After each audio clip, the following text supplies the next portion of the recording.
But one of the big things also with tax, and this is something that, funny enough, I picked up last year with one of our Santam mentees, was the implication with your marriage contract and tax. Because she's married in community of property and she earns quite a large amount of interest income. Yeah. And suddenly her husband got a tax bill for half of that interest income. And she contacted me and said, what on earth is going on here? So just explain that. Yeah, so how you are married will also have an impact of how you are taxed. If you're married in community of property, any interest or any investment income is split 50-50 between the two spouses.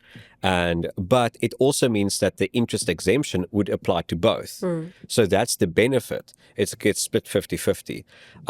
Rental income as well. It also gets split 50-50. So sometimes it might be better if one person is in a high tax bracket and another person lower bracket. You can mitigate taxes if you're married in community of property.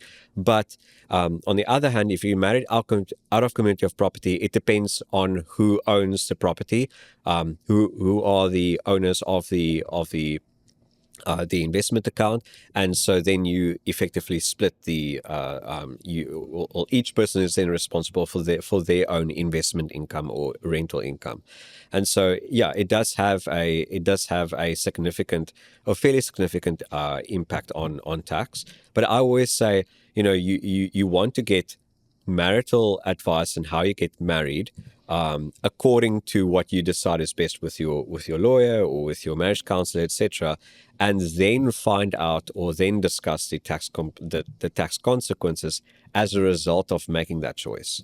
So don't make tax choices because it's more beneficial, but then it's not the right choice for the actual marriage that you want. So, although I just want to bring in there one of the big benefits, of course, of getting married or having a recognized marriage, even if it's a traditional marriage, is that you are considered a spouse. And once you're considered a spouse, there is a lot of tax exemptions. So you can donate, you can transfer money between each other without donations tax. On death, you can inherit your spouse's estate without tax. Correct. So there's a lot of benefits, tax benefits, actually, to being formally married.